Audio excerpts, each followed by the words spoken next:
হ্যাঁ, কেউ থাকবে না, এই ঘড়ির হাত ভেঙে যাবে।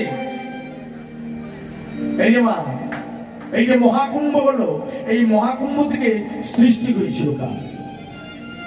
মায়েদের হাতে শাখা কেন? সিঁদুর পরে কেন? এই সিঁদুর কেন পড়তে হয়? কবে কে কাকে পরিয়েছিল, কেন পরিয়েছিল? তুলসী মঞ্জুরিতে প্রত্যেকদিন জল দিতে হয় কেন? হ্যাঁ, ঘরে তুলসী গাছ আছে? তুলসী নারী না পুরুষ? হ্যাঁ, নাম কি? কি নাম? সংঘাসু। এই তুলসী আগে কে ছিল? এই তুলসী আগে ছিল শ্রীমতী রাধা। কার অভিশাপে হলো? শ্রীরামের অভিশাপে। শ্রীরাম অভিশাপ দিল কেন? শ্রীরামের কি অন্যায় ছিল? অন্যায় ছিল না। সেদিন কোথায় ছিল? যেদিন বিরজারপুরে গিয়েছিল, যেদিন বিরজারপুরে গিয়েছিল গোবিন্দ, শ্রীমতী আরাধ্যা রাধা। কোন রাধা? বৃষভানু রাজনন্দিনী রাধা না, রাধিনী রাধা। যে রাধার গোবিন্দের বাম ভাগ থেকে সৃষ্টি হয়েছিল। যেদিন গেল বিরজার কুঞ্জে, শ্রীমতী রাধারানী গোবিন্দকে খুঁজতে খুঁজতে চলল। আর খুঁজতে খুঁজতে গিয়ে অদূরে দেখতে পেল শ্রীরাম দাঁড়িয়ে আছে।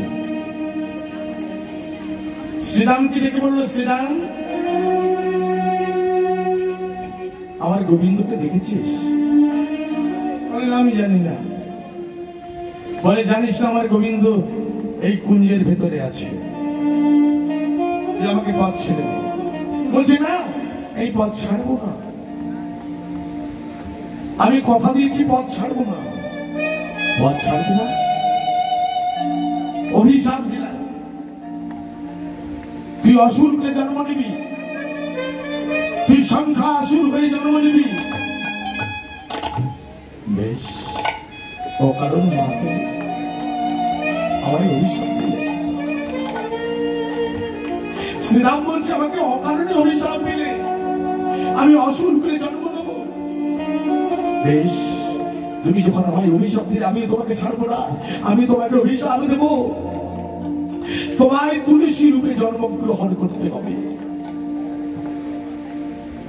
তুলসী রূপে জন্মগ্রহণ।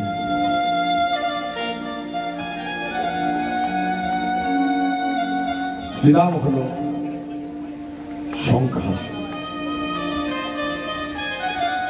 কারণ রাধা তো কৃষ্ণেরই রাধা, তাই সতীত্ব হরণ করেছিল এই তুলসী নামাঙ্কিত নামের উপর। সতীত্ব হরণ হল। কিন্তু লক্ষ্মী যখন আদি সৃষ্টি হয়েছিল কোথায়? লক্ষ্মী এর আগে কে ছিল? মানে রাধার আগে লক্ষ্মী হয়েছে, তাই তো নাকি? এই লক্ষ্মীর সৃষ্টি কোথা থেকে হয়েছিল মা? ঘরে লক্ষ্মী পুজো হয় না? হয়তো। কোথায় সৃষ্টি হয়েছিল? এটা হচ্ছে সৃষ্টি তত্ত্বের কথা। এই যে মহাকুম্ভ হলো, হয় না? মহাকুম্ভ হয়েছে, নাই? এই যে মা, কুম্ভ মানে কি গো? কুম্ভ, কুম্ভ মানে কি?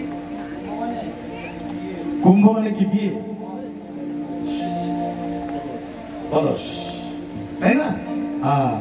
এই যে মায়েরা, কুম্ভ মানে বিয়ে।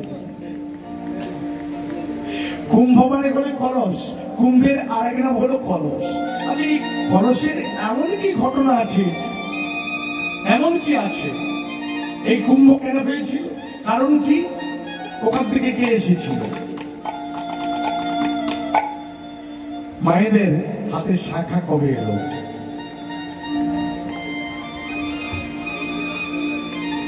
ওই যে শঙ্খরূপী অসুরকে বিনাশ করলো। একটি হলো শঙ্খরূপী শঙ্খ অসুর, আর একটা হলো শঙ্খরূপী অসুর। ভগবান শঙ্খকে বিনাশ করেছিল। কবে?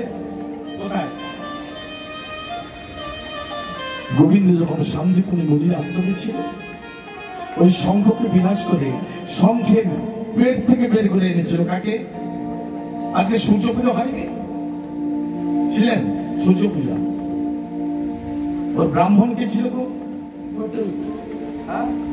বটু বটু বটু। এই বটু কার ছেলে? দাদার ছেলে। এই বটু হলো শান্তিপুনি মুনিপুত্র। শান্তিপুনি মুনির ছেলে বটু, যার নাম ছিল কি? এর নাম কি ছিল? বটুর আর এক নাম কি ছিল রে? জানা আছে? এই বটু ব্রাহ্মণ ছিল শান্তিপুনির মুনির ছেলে। একে যখন শঙ্খচূড় খেল, উদ্ধার করে নিয়ে এলো। ভগবান শ্রীকৃষ্ণ বিনাশ করে বর দিয়েছিল, আজ থেকে প্রতিটি বিবাহিত নারীর হস্তে শঙ্খ রূপে তুমি যাবে। তাই তো বিয়ের পরে মায়েদের হাতে শঙ্খ অবশ্যই নিতে হবে, নিলে মঙ্গল হবে। সিঁদুর কবে? না যেদিন শিবের সঙ্গে দুর্গার বিয়ে হলো, ওই বিবাহ কালে, আগেকার দিনে বিয়ে হতো 4 দিন পরে, ওই বিবাহ কালে যৌতুক খেলা হয়। যৌথ খেলা মানে যৌতুক খেলা মানে যৌথ খেলা। ওই যৌতুক খেলাতে ওদের দিতে হয় কড়ি। ওই শিল থাকে, শিলের ভেতরে একটা ছোট্ট একটা গভীর থাকে, ওই গভীরের ভেতরে জাতি দিয়ে, ওই যে সুপারি কাটা হয় জাতি, এই জাতি দিয়ে ওটাকে সরাতে হয়। তারপর থেকে কি বেরোয়? কড়ি। আর ওই কড়িটা যখনই সরাতে গিয়েছে, ওই কড়িটা ছিটকে গিয়ে লেগেছিল আদ্যা শক্তি মহামায়া দুর্গা। সেদিন থেকে দেবাদিদেব মহাদেব বললে, আজ থেকে তুমি সিঁদুর নামে পরিচিত হবে। প্রতিটি বিবাহিত নারীর স্মৃতিতে সিঁদুর রূপে তুমি বেষ্টিত হবে। নিতাই গৌর হরিবল হরিবল হরিবল।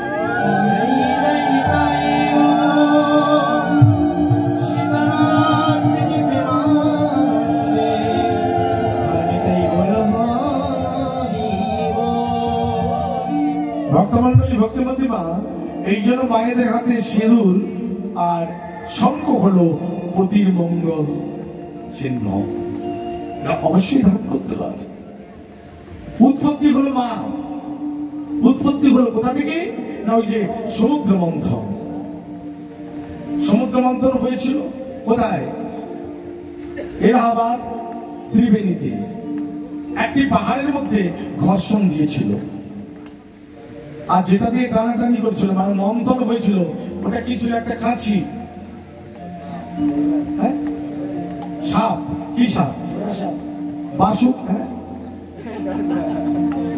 বাসুকি নাগ সর্প, বাসুকি নামক সর্পের দ্বারাই ওইটা মন্থন হয়েছিল। ওই সমুদ্র মন্থনে কি উঠেছিল? এই সমুদ্র মন্থন কেন হলো? দেবতা অসুরের যখন যুদ্ধ বাঁধে,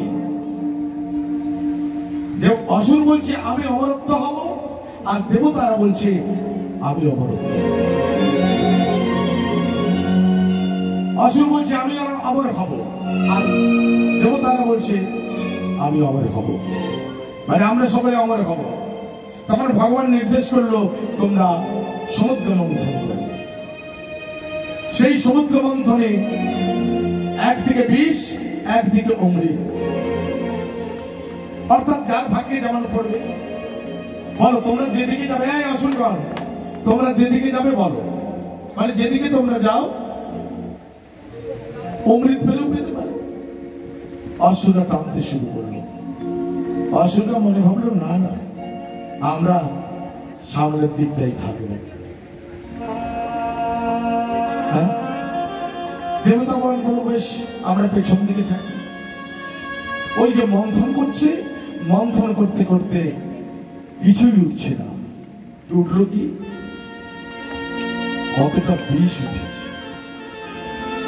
ভগবান নির্দেশ করলো দেবাদিদেব মহাদেব শঙ্করকে, দাঁড়াও। দেবাদিদেব মহাদেব, ওই দেখো বিষ উঠছে, ওই বিষ যদি পৃথিবীতে পড়ে এই বিশ্ব প্রলয় হয়ে যাবে, বিশ্ব ধ্বংস হয়ে যাবে। দেবাদিদেব মহাদেব যখন দেখলো গরল উঠছে, ওই বিষটাকে তিনি পান করলেন। মহাদেব বিষটা খেলেন।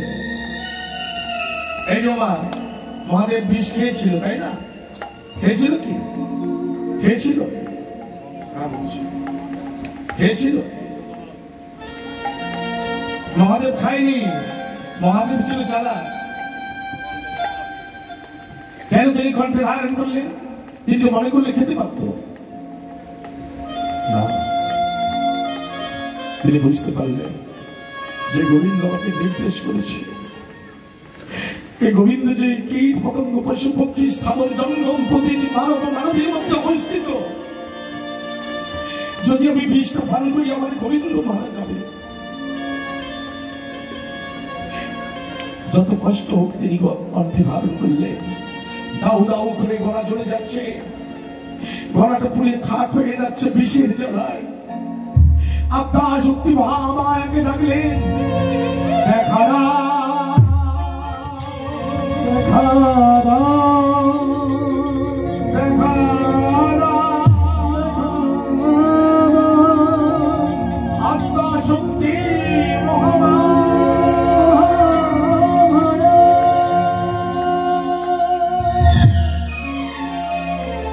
আত্মাশক্তি মহামায়া ছুটে এলেন। ছুটে এসে দাঁড়ালেন মহাদেবের সম্মুখে। মহাদেব বলে উঠল, দুর্গা, আমার এই গলা চলছে, নিবারণ হব কি করে? আত্মাশক্তি মহামায়া বললেন, তুমি আমায় মা বলে দেখেছ, তুমি আমায় মা বলে ডাকলে। আমি যদি তোমার স্তনপান করাই তবে তোমার গলার জ্বালা অনুভব নির্বাপিত হয়ে যাবে, মানে নিভিয়ে যাবে। পতিকে স্তনপান করাবে। আদ্যাশক্তি মহামায়া দুগ্ধ পান করলেন, কণ্ঠে ধারণ করলেন বিষ। মহাদেবের আরেক নাম হয়ে গেল নীলকণ্ঠ। ভক্তমন্ডলী ভক্তিমতী মা সমুদ্র মন্থনে উঠতে শুরু করলে একটা। প্রথমে কি উঠেছিল? কি উঠেছিল না? প্রথমে সমুদ্র মন্থনে কি উঠল? হ্যাঁ, প্রথমে কি উঠল? প্রথমে উঠেছিল ভগবানের প্রিয় একটা গাভী। ওই গাভীটার নাম কি? ওই গাভীটার নাম ছিল কামধেনু। ওই গাভীটার নাম ছিল কামধেনু। কিন্তু সকল দেবতাগণ বললেন আমার প্রিয়, ভগবান বললেন আমার প্রিয় গাভী। দেবতাগণ বললেন সকলে সকলের পুজো করে, কিন্তু আমাদের পুজো হয় না। আর পুজো হয় না? ইন্দ্র দেবতার পুজো সবাই করে, বরুণের পুজো করে, চন্দ্রের পুজো কেউ করে, সূর্য দেবতার পুজো কেউ করে। তপস্যা করলেন গাভীমা গোবিন্দের কাছে। গোবিন্দকে বললেন, গোবিন্দ আমার পুজো তো কেউ করে না, এই বিশ্ব জগতে আমার পুজো করবে কে? গোবিন্দ বললেন, আমি তোমাদের পুজো করব। আহা, ভগবান বলছে আমি তোমাদের পুজো করব। তোমরা সকলে গাভীর অঙ্গে প্রবেশ করো। ওই কামধেনুর অঙ্গে প্রতিটি লোমকূপের মধ্যে সকল দেবদেবী অবস্থান করে আছে। এই জন্য আমাদের গোবর্ধন পুজো করতে হয়। করেন না? কার্তিক মাসে গোয়াল ঘরে গোবর্ধন পুজো করেন না? হয় না?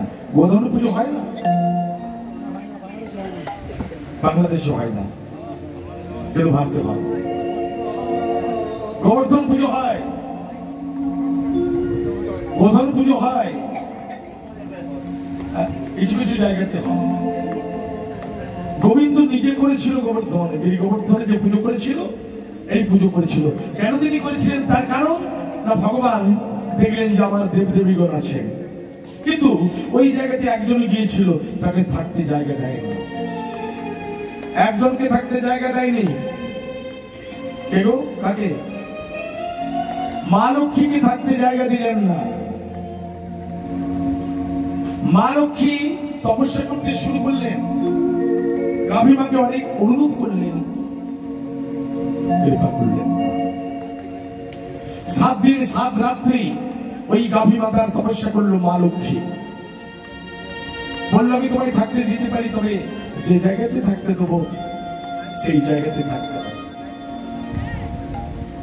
আচ্ছা মা, আমরা সেই ভারত থেকে এসেছি, আমি যদি বলি বাবা কমিটির বাবারা আমাকে ঠিক এই হরিবাসনের পাশের বাড়িতে একটু থাকতে দিলে ভালো হতো, ভালো হতো না? কাছাকাছি হতো, কাছাকাছি হতো। ওনারা যেখানে থাকতে দেবেন সেখানে থাকবো, না আমার ইচ্ছাতে থাকা হবে? হবে কি? হবে না। গাভী মাতা বলছে আমি তোমায় থাকতে দিতে পারি, যে জায়গা তুমি সেই জায়গাতে থাকতে হবে। বলে আমায় থাকতে দেবে না কেন?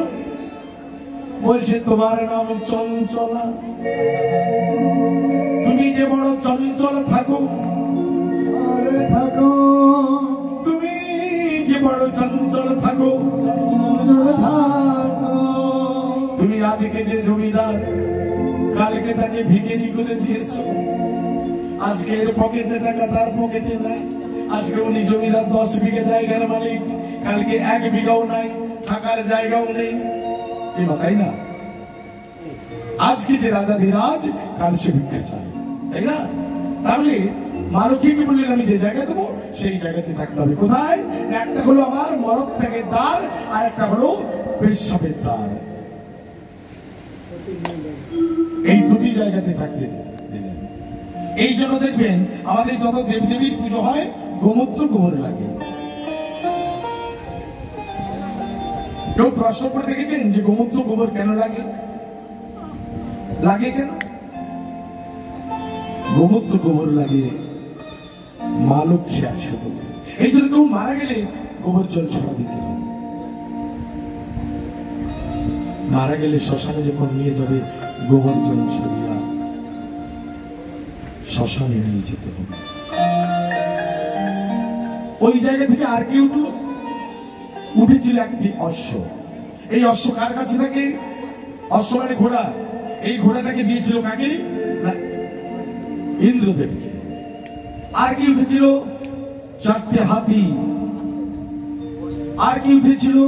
ধন্বন্তরী মানে ঔষধি। আর কি উঠেছিল? কুম্ভ থেকে, ওখান থেকে উঠেছিল একটি কুম্ভ, কলস। একটি কলস উঠেছিল। ওই কলসে কি ছিল? অমৃত। এই অমৃত পড়েছিল কোথায়? 4টে জায়গায়। কোন কোন জায়গাতে পড়েছিল? কোন কোন জায়গাতে পড়লো? এখানে পড়েছিল।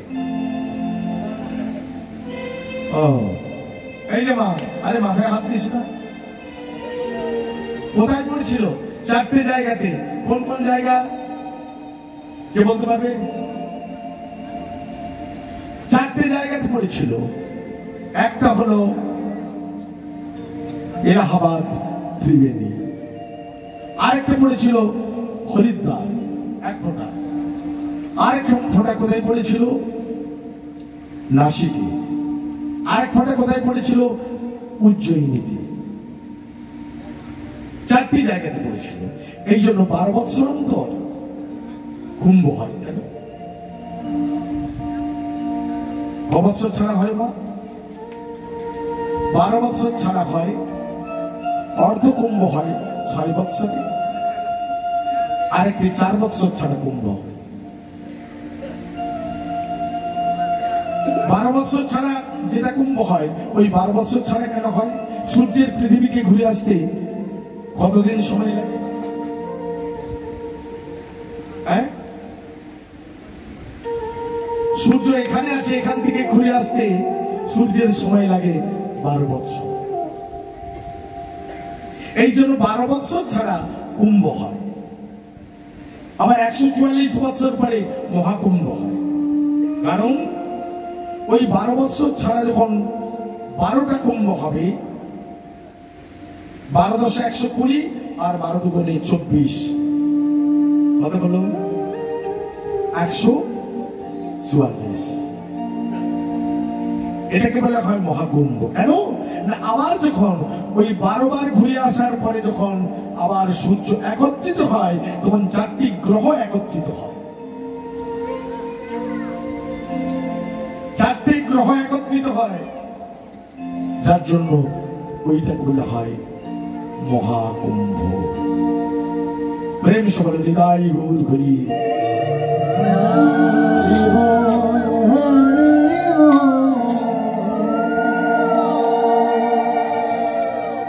সেই গৌর করি আজ আমার সুরধনী গঙ্গার পাড় ধরে চলে যাচ্ছে, আর বিষ্ণুপ্রিয়া তাকে দেখলো। সুরধনী তীরে ওকে হরি বলে নিচে যায়, সুরধনী তীরে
সুরধনী তীরে ওকে হরি বলে দিয়েছে।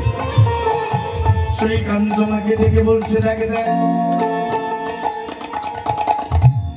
চাঁদের কিরণ সারা অঙ্গে লেগে আছে। সেই কাঞ্চনাকে ডেকে বলে, দেখে দেখ, অপরূপের মানুষ চলে যাচ্ছে। কিন্তু গৌর রূপের কথা বলছে, তিনি যে 16 কলায় পরিপূর্ণ, তার 16টি কলা অঙ্গে।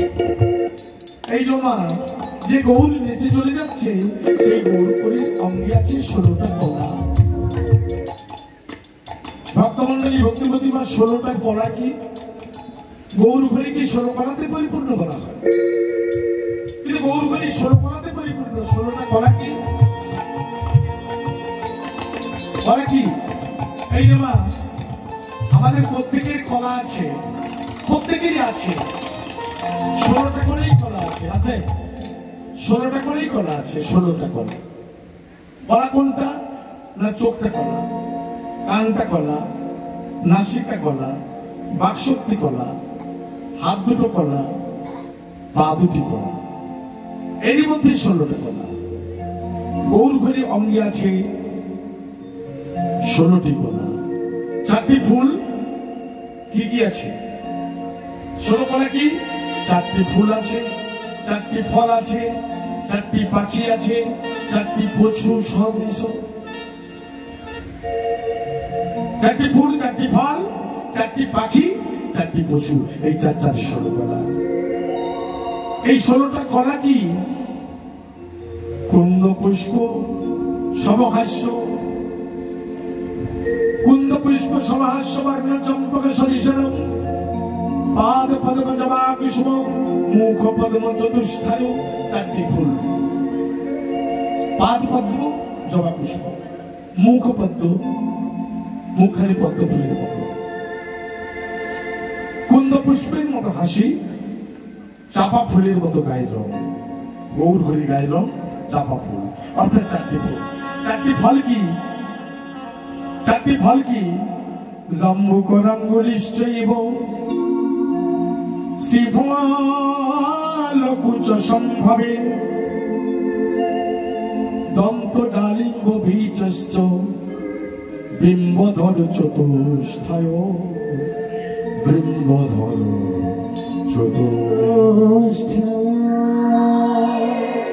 চারটি ফল কি? জাম্বুকরাঙ্গুলিশ্চৈব, কর মানে হাত, অঙ্গুলি মানে আঙুল, চৈব মানে নখের বর্ণ। জাম্বুকরাঙ্গুলিশ্চৈব, শ্রীফলকুচ সম্ভবে, কুচদ্বয় ছিল 8 বেলের ন্যায়, দন্ত ছিল ডালিম্ব বীজস্য, ডালিম বেদানা দেখেন না, ওর বীজ, ডালিমটাকে ভেঙে ফেলবেন, দেখবেন ওর বীজটা খুব সুন্দর সাজানো থাকে, থাকে না? গৌর ঘড়ি তার ঠিক ঠিক তেমনি সাজানো গোছানো।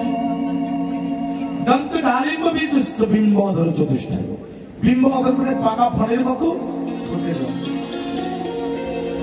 চারটি ফল। চারটি পাখি কি? চারটি পাখি কি ছিল? কি ছিল? সুখচঞ্চু সমনাশা, সুখচঞ্চু সমনাশা,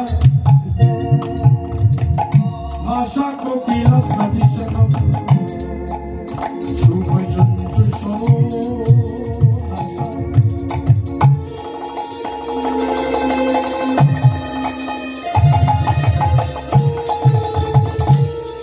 সুখ পাখির মতো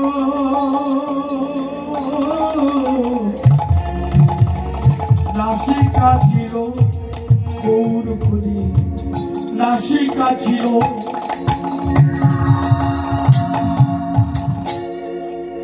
ভাষা কোকিল সদৃশনম, ভাষা ছিল কোকিলের মতো মিষ্টি। পা দুখানি ছিল কেমন? কান কেমন ছিল? গৃধিনী শ্রুতিমোদম,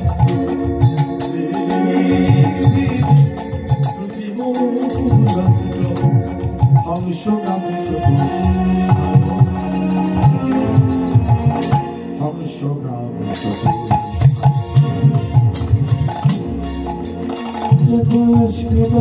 কি বলছে? সুখ পাখির মতো নাসিকা ছিল,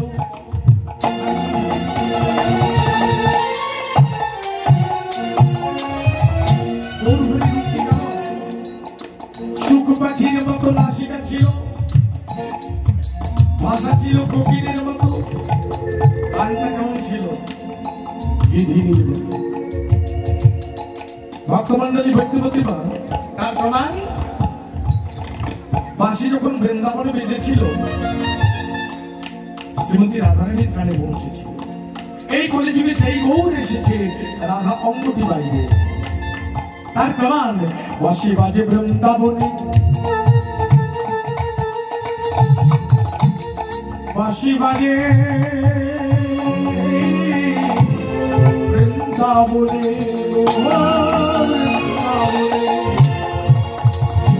বাঁশি বাজে বৃন্দাবনে, জানে যেমন সে তেমনই শোনে গো, সে তেমনই শোনে। ভাষা কোকিল সদৃশনম, গৃধিনী শ্রুতি মূলম চ, হংসগাম চতুষ্ঠায়, হংসগাম চতুষ্ঠায়।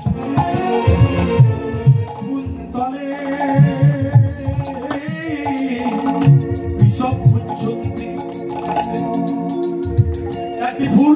চারটি ফল, চারটি পাখি। চারটি পাখি কি ছিল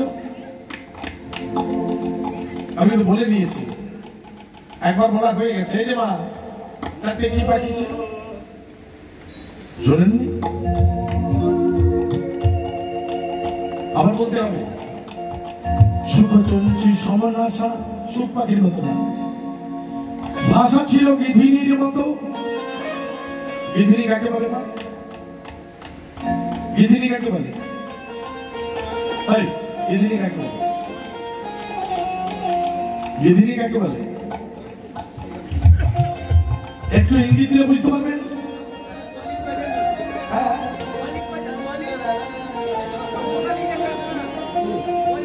ভাগাড়ি গরু পড়লে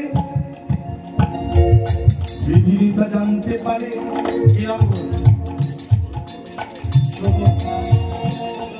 ভাগাড়ি গরু পড়লে গিধিনি তা জানতে পারে।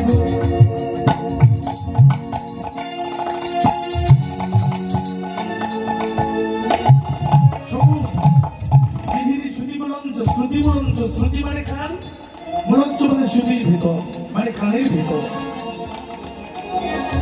তাই তো বৃন্দাবনে যখন বাঁশি বাজে কেউ না শুনতে পেলেও শ্রীমতী রাধারানী সর্বপ্রথম শুনতে পেল। এই কিছু পরে রাস হবে, আপনারা শুনতে পাবেন। প্রথমে রাধার কানে বলেছে। চারটি পাখি, হংসগামী চতুষ্টায়, মানে হংসের মতো ধীরগতিতে শ্রীমতী রাধারানীর চলন ছিল। চারটি পাখি। এবার চারটি পশু সদৃশ অঙ্গ ছিল। চারটি কি পশু? কুন্তলে বৃষভ পুচ্ছন্তি,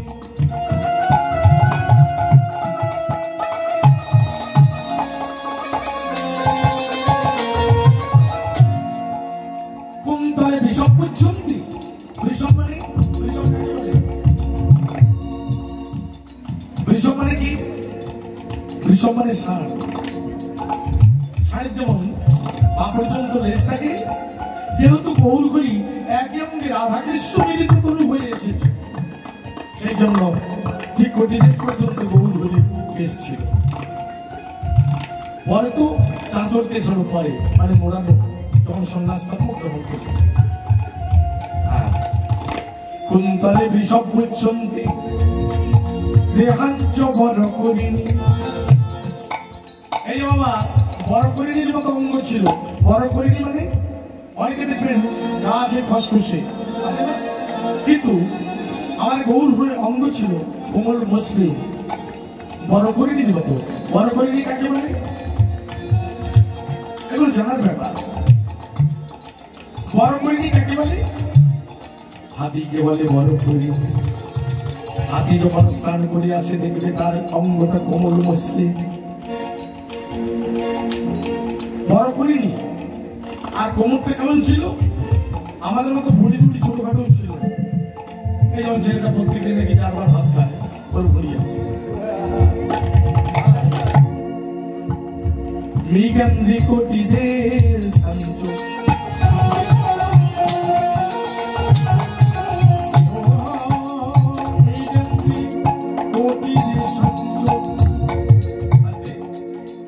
ছিল মৃগেন্দ্রির মতো। মৃগেন্দ্রি কাকে বলে? আরে দুর্গা কার ফিরে চড়ে দেখেন না, যখন ঠিক হাতি পিঠে সিংহের পিঠে চড়ে না, সিংহি বলে মৃগেন্দ্রি। মৃগেন্দ্রি কোটি দেশ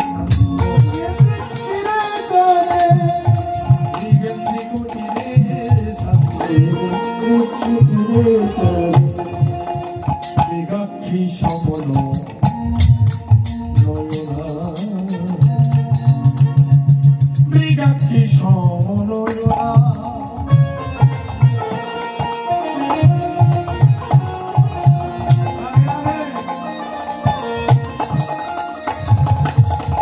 ভক্তমন্ডলী, ভক্তিপতি মা, তাহলে চারটি পশু কোথায়? কুন্তলে বৃষভ পুচ্ছন্তি, বৃষভ। দেহাঞ্চ বড় করিনি মানে হাতি। মৃগন্ধ্রি কোটিদেশাঞ্চ মানে সিংহী। কোমরটা ক্ষীণ, মৃগাক্ষীর সমন্বয় না, মানে হরিণের মতো টানা টানা চোখ। তাই আজ আবার গৌর করি এই রূপটিকে দর্শন করলো কে না বিষ্ণুপ্রিয়া, তার সেই কাঞ্চনাকে ডেকে বলছে, দেখ দেখ ওই কাঞ্চনা, শোন শোন, তেই বলি গোরা রূপ,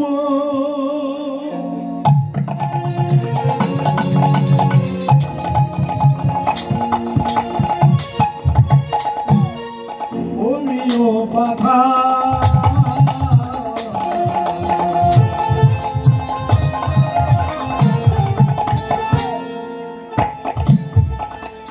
বলি গোরার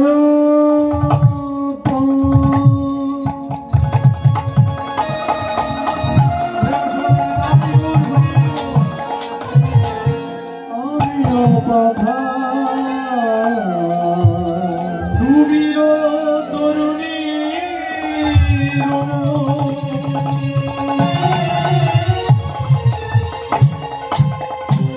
না জানি সাঁতার বলি সাঁতার দিতে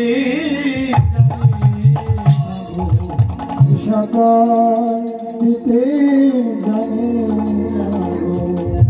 বলি অপরূপ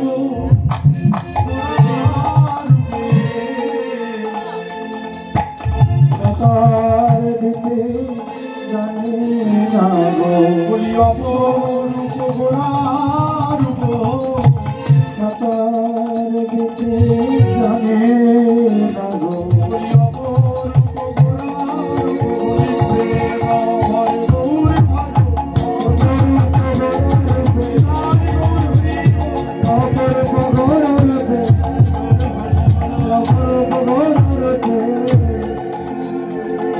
সাঁতার দিতে জানে না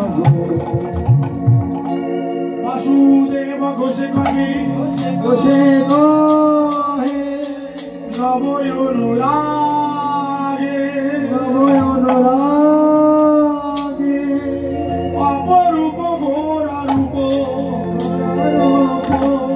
ইহার মাঝে যায়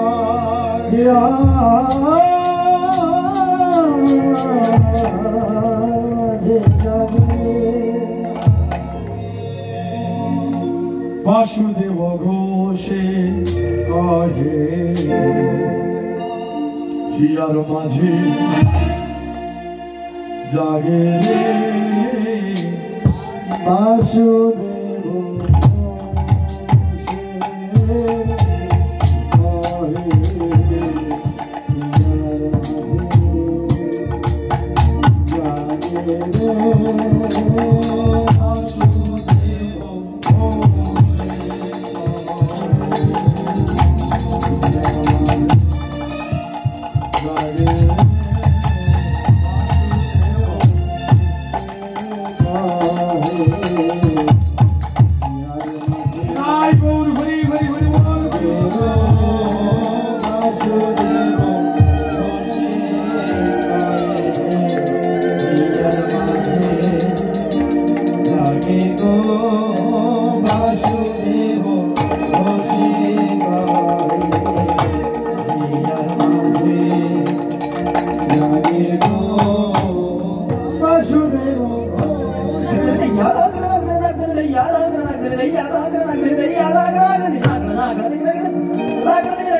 কহে হিয়ার মাঝে জাগে রে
ভক্তিমতী মা ও বাবাদের সামনে শ্রীখোলের উপরে একটা ছোট্ট ঘাত বাজিয়ে শোনাবো, কারণ সময় বেশি নেই। তো শ্রীখোলে বহু প্রকারের গদ আছে, যেমন প্রহ্লাদের গদ, মঞ্জিলার গদ, জর্দার গদ। এখন আমি যে গদটি বাজাবো প্রহ্লাদের গদ 14 মাত্রা।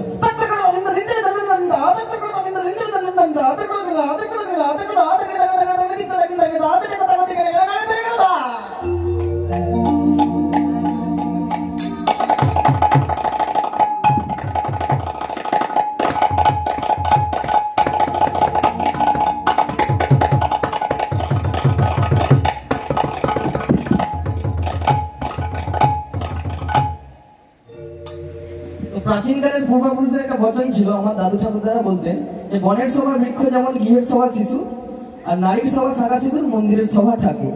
কথাটা একটু ভেঙে বললে আপনারা বুঝতে পারবেন। বনের সভা বৃক্ষ যেমন গৃহের সভা শিশু। বন বা জঙ্গল, বন বা জঙ্গলে যদি গাছপালা না থাকে, বৃক্ষ না থাকে, সেটা কি বন বা জঙ্গল বলে মানাবে? বনে যদি গাছপালা না থাকে সেটা বন বা জঙ্গল বলে মানাবে? মানাবে না। তেমনি একটি পরিপূর্ণ সংসার, বাবা, কাকা, মা, ঠাকুমা, দাদু, দিদা সবাই আছে, যে একটা ছোট্ট সন্তান না থাকে, সংসারটা পরিপূর্ণ হবে বাবা? পরিপূর্ণ হবে না। তেমনি এই মন্দিরে আপনি যতই সাজান না কেন, যতই ফুল দিন, ধূপ দিন, যদি ওই বিগ্রহ না থাকে রাধা মাধবের, কেউ প্রণাম করবে? প্রণাম করবে কি? কেউ প্রণাম করবে না।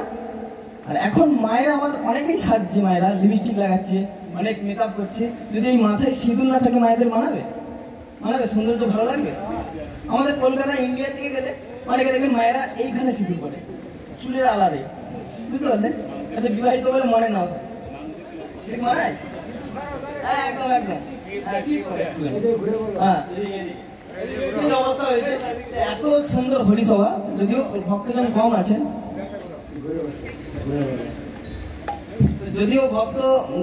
আছেন, অল্প কিছু জন আছেন, এত মহাতি সুন্দর হরিসভা, হরিনাম হচ্ছে, কীর্তন হচ্ছে, উলুধ্বনি নেই, শঙ্খধ্বনি নেই। ভালো লাগছে মা? ভালো লাগছে?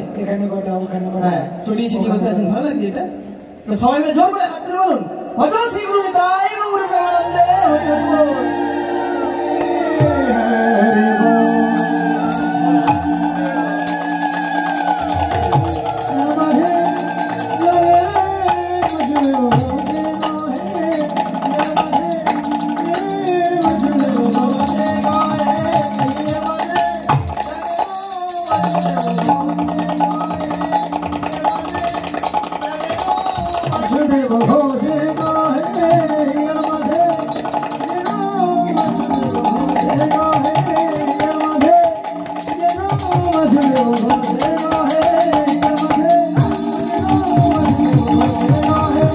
Yeah.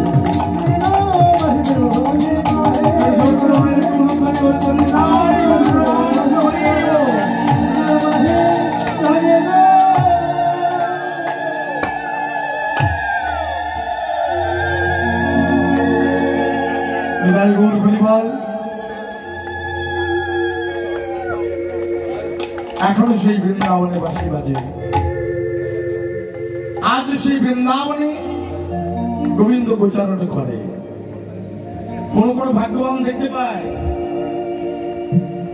ঠিক সন্ধ্যার সময় যাবেন, দেখবেন যেন মনে হয় বৃন্দাবনে একবার কেউ যাবেন, পাসপোর্ট করুন, ভিসা তৈরি করুন, বৃন্দাবনে যান। ঠিক সন্ধ্যের সময় যেমন মনে হচ্ছে গগনে গোখুর রেণু উঠছে, ঠিক ধোঁয়ার মতো হয়ে আছে। ঠিক অনুভব করতে হবে যে আমার গোবিন্দ মনে হয় গোচারণ করে এখনো বাড়ি যাচ্ছে ঠিক সন্ধ্যার সময়। আজও সেই বৃন্দাবনে নিধু মানে আজও বাঁশি বাজে। রাত্রিবেলা হলে গেট লাগানো থাকে, রাত্রে কেউ থাকতে পারে না। এমনকি ওই বৃন্দাবনে নিধু মানে আজ পর্যন্ত একটা কাক, পক্ষী, কোকিল পর্যন্ত প্রবেশ করতে পারে না রাত্রিবেলা। কয়েকজন ভক্ত পরীক্ষা করবে বলে যে ভগবানের বাঁশি শুনতে পায় কিনা, নুপুর শুনতে পায় কিনা প্রবেশ করেছিল,